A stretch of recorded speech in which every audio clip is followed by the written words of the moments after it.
ലോക്സഭാ തെരഞ്ഞെടുപ്പിൽ ബി.ജെ.പിക്ക് പ്രതീക്ഷിച്ചതുപോലെ ഒരു വിജയം സ്വന്തമാക്കാൻ കഴിഞ്ഞില്ല എന്നുള്ളത് എല്ലാവർക്കും അറിയാവുന്ന കാര്യമാണ്. ഒറ്റയ്ക്ക് 300 സീറ്റുകളും മുന്നണിയായി 400 സീറ്റുകളും നേടുമെന്ന് കരുതിയിരുന്ന ബി.ജെ.പിക്ക് ഇപ്പോൾ മുന്നണിയിലെ മറ്റു പാർട്ടികളുടെ സഹായം കൊണ്ട് ഭരണം നടത്തേണ്ട ഗതികേടാണ്. ലോക്സഭാ തെരഞ്ഞെടുപ്പിന് ശേഷം നടക്കുന്ന ഏറ്റവും പ്രധാനപ്പെട്ട മറ്റൊരു തെരഞ്ഞെടുപ്പാണ് ഇന്ന് നടന്നുകൊണ്ടിരിക്കുന്നത്, ഹരിയാന നിയമസഭാ തെരഞ്ഞെടുപ്പ്. ഈ തെരഞ്ഞെടുപ്പ് ബി.ജെ.പിയെയും കോൺഗ്രസിനെയും സംബന്ധിച്ച് വളരെ നിർണായകമായ തെരഞ്ഞെടുപ്പാണ്. ഹരിയാനയിലെ മണ്ണിന് പോലും രാഷ്ട്രീയത്തിൻ്റെ ഗന്ധമാണെന്ന് രാഷ്ട്രീയ നിരീക്ഷകർ പറയും. കാരണം ഇന്ത്യയിലെ അടിസ്ഥാന വർഗമായ കർഷകരുടെ വോട്ടിംഗ് പ്രാതിനിധ്യം ഏറ്റവും കൂടുതൽ പ്രതിഫലിക്കുന്ന ഒരു തിരഞ്ഞെടുപ്പാണ് ഹരിയാനയിൽ നടക്കുന്നത്. ഹരിയാനയിൽ ജനാധിപത്യ പ്രക്രിയയിൽ കർഷകർക്ക് വലിയ പ്രാധാന്യമാണുള്ളത്. ഹരിയാനയിലെ ഓരോ മണ്ഡലത്തിലും കർഷകരുടെ വോട്ട് നിർണായകമാണ്. യഥാർത്ഥത്തിൽ ഈ കർഷകർ തന്നെയാണ് ഹരിയാന ആര് ഭരിക്കണമെന്ന് തീരുമാനിക്കുന്നത്. ഇത്തവണ സംസ്ഥാനം ഭരിക്കുന്ന ബി.ജെ.പി. സർക്കാരിനെ കർഷകർ 3ാം തവണയും അധികാരത്തിലേക്ക് എത്തിക്കുമോ എന്ന ചോദ്യമാണ് ഉയരുന്നത്. എന്നാൽ ബി.ജെ.പിക്ക് ഒട്ടും ആശാവഹമായ പ്രതീക്ഷകളല്ല ഹരിയാനയിൽ നിന്ന് ഉയരുന്നത്. ഇത്തവണ സർക്കാരിനെതിരെയും ബി.ജെ.പിക്കെതിരെയും കർഷകരും ദളിത് വിഭാഗങ്ങളും വലിയ ദേഷ്യത്തോടെയാണ് പോളിംഗ് ബൂത്തിലേക്ക് എത്തിയിരിക്കുന്നത് എന്നാണ് സൂചനകൾ. ഡൽഹിയിൽ നടന്ന കർഷക റാലിയൊക്കെ നമുക്ക് ഓർമ്മ കാണും. രാജ്യമൊട്ടാകെ വലിയ വാർത്തയായ സംഭവങ്ങളാണത്.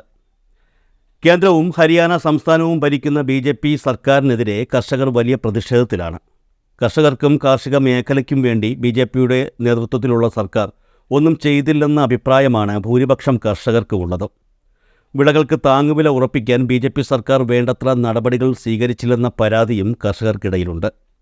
ഈ വിഷയങ്ങളൊക്കെ ഇത്തവണത്തെ ഹരിയാന നിയമസഭാ തെരഞ്ഞെടുപ്പിൽ ബി.ജെ.പിക്ക് തിരിച്ചടിയാകാൻ സാധ്യതയുണ്ടെന്നാണ് രാഷ്ട്രീയ നിരീക്ഷകർ കരുതുന്നത്. തിരഞ്ഞെടുപ്പ് വിലയിരുത്തലിനായി കർഷകരെ സമീപിച്ച മാധ്യമങ്ങൾക്ക് മുന്നിൽ കർഷകർ ദേഷ്യത്തോടെയാണ് പ്രതികരിച്ചത്. ഞങ്ങളുടെ വിളകൾക്ക് കുറഞ്ഞ താങ്ങുവില ലഭിക്കുന്നില്ല, പിന്നെ എന്തിനാണ് ഞങ്ങൾ ഇനിയും ബി.ജെ.പിക്ക് വോട്ട് ചെയ്യുന്നതെന്നാണ് കർഷകർ ചോദിക്കുന്നത്. സൗജന്യ റേഷനല്ലാതെ മറ്റൊരു കാര്യവും ബി.ജെ.പി. ചെയ്തിട്ടില്ലെന്നും അവർ പരാതി പറയുന്നുണ്ട്. ഞങ്ങൾ ഇത്തവണ എന്തായാലും ബി.ജെ.പിക്ക് വോട്ട് ചെയ്യില്ലെന്ന് മാധ്യമങ്ങളോട് കർഷകർ ഉറപ്പിച്ചു പറയുകയും ചെയ്തു. മാത്രമല്ല, അവർക്ക് മറ്റൊരു പരാതി കൂടിയുണ്ട്. ദളിതരെ ബി.ജെ.പി. അവഗണിച്ചു എന്ന പരാതി. ദളിതർക്ക് സ്ഥലവും ഇരട്ടി പെൻഷനുമാണ് കോൺഗ്രസ് വാഗ്ദാനം ചെയ്തതെന്നാണ് കലനൂർ മണ്ഡലത്തിലെ ദളിത് കർഷകനായ വേദ്പാൽ ദേശീയ മാധ്യമമായ ദ പ്രിന്റിനോട് പറഞ്ഞത്. ഇത്തരത്തിലുള്ള നിരവധി പരാതികൾ നിലനിൽക്കവെയാണ് ബി.ജെ.പി. കർഷകർക്കിടയിൽ വോട്ട് ചോദിച്ചുകൊണ്ട് ചെന്നത്. സ്ഥാനാർത്ഥികളോട് പലരും അവരുടെ പ്രതിഷേധങ്ങൾ അറിയിക്കുകയും ചെയ്തു. വേദ്പാലിനെ പോലുള്ള ദളിത് കർഷകർ സംസ്ഥാനത്തുടനീളം ബി.ജെ.പിക്കെതിരെ രോഷം പ്രകടിപ്പിക്കുന്നുണ്ട്. എന്നാൽ പതിവ് പോലെ ഇതൊന്നും തങ്ങളെ യാതൊരു വിധത്തിലും ബാധിക്കില്ലെന്ന നിലപാടിലാണ് ബി.ജെ.പി. കർഷക സമൂഹത്തിൽപ്പെട്ട ഇത്തരം ദളിത് വോട്ടുകൾ ബി.ജെ.പിക്ക് തന്നെ ലഭിക്കുവാനുള്ള നീക്കങ്ങൾ തങ്ങളും നടത്തിയിട്ടുണ്ടെന്ന് ബി.ജെ.പി. നേതാക്കൾ പറയുന്നുണ്ട്. അത് ശരിവയ്ക്കുന്ന തരത്തിൽ ചില നീക്കങ്ങളും ഹരിയാനയിൽ കാണാൻ കഴിഞ്ഞു. തിരഞ്ഞെടുപ്പ് അടുത്തു വരുന്ന സമയത്ത് പ്രമുഖ ദളിത് നേതാവ് കുമാരി സെൽജ തിരഞ്ഞെടുപ്പ് പ്രചരണത്തിൽ നിന്ന് വിട്ടുനിന്നു. ഇത് കോൺഗ്രസിലെ ചേരിപ്പോരിനെ തുടർന്നാണെന്നാണ് ബി.ജെ.പി. പ്രചരിപ്പിക്കുന്നത്. മാത്രമല്ല, ദളിതർക്കെതിരായ പതിറ്റാണ്ടുകൾ പഴക്കമുള്ള അക്രമ കേസുകൾ പോലും ഉയർത്തിക്കൊണ്ടുവന്ന് ദളിത് വോട്ടുകൾ ഏകീകരിക്കാൻ ഭരണകക്ഷി ശ്രമിക്കുന്നുണ്ട്. കാരണം കർഷക വോട്ടുകൾ പോലെ ദളിത് വോട്ടുകളും ഹരിയാനയിൽ നിർണായകമാണ്.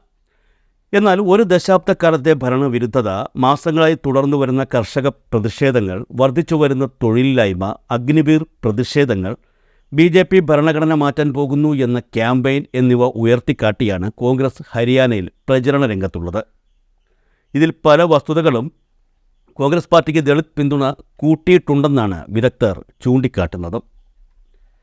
ശക്തമായ മത്സരം നടക്കുന്ന കലനൂറിൽ മുൻ കോൺഗ്രസ് സർക്കാരിൻ്റെ കാലത്ത് മേയറായിരുന്ന രേണു ദബാലയെയാണ് 3 തവണ കോൺഗ്രസ് സിറ്റിംഗ് എം.എൽ.എ. ആയ ശകുന്തള ഖട്ടക്കിനെതിരെ ബി.ജെ.പി. ഇത്തവണ രംഗത്തിറക്കിയത്. കോൺഗ്രസ് എം.എൽ.എക്കെതിരെ ശക്തമായ ജനവികാരം നിലനിൽക്കുന്നുണ്ട് എന്ന് ബി.ജെ.പി. കരുതുന്നുണ്ട്. ഇത് തൻ്റെ കന്നി മത്സരത്തിൽ പ്രയോജനം ചെയ്യുമെന്നാണ് ദബാല പ്രതീക്ഷിക്കുന്നത്. എന്നാൽ ബി.ജെ.പിയെ സംബന്ധിച്ച് കാര്യങ്ങൾ അത്ര എളുപ്പമല്ല എന്ന് തന്നെയാണ് സൂചനകൾ പുറത്തുവരുന്നത്. മുൻ മുഖ്യമന്ത്രിയും കോൺഗ്രസ് നേതാവുമായ ഭൂപേന്ദ്ര സിംഗ് ഹുഡയുടെ പിന്തുണയോടെ വീണ്ടും ജയിച്ചു കയറാമെന്ന പ്രതീക്ഷയാണ് ശകുന്തള ഖട്ടക് ഉൾപ്പെടെയുള്ളവർ കരുതുന്നത്. അംബാല ജില്ലയിലെ പട്ടികജാതി സംവരണ മണ്ഡലമായ മുള്ളാന മണ്ഡലം ബി.ജെ.പിയുടെ കോട്ടയാണ്. ഈ മണ്ഡലത്തിലും സ്ഥിതി വ്യത്യസ്തമല്ല. ഈ മണ്ഡലത്തിലെ കർഷകർ ബി.ജെ.പി. എം.എൽ.എക്കെതിരെ ശക്തമായ പ്രതിഷേധത്തിലാണ്. കഴിഞ്ഞ 10 വർഷമായി സംസ്ഥാനത്ത് ബി.ജെ.പി. ഭരണമാണ്. സൗജന്യ റേഷനപ്പുറത്തേക്ക് യാതൊന്നും ജനങ്ങളിലേക്ക് എത്തുന്നില്ല. അവർ കർഷകർക്ക് വേണ്ടി എന്താണ് ചെയ്തത് എന്നാണ് കർഷകർ ചോദിക്കുന്നത്.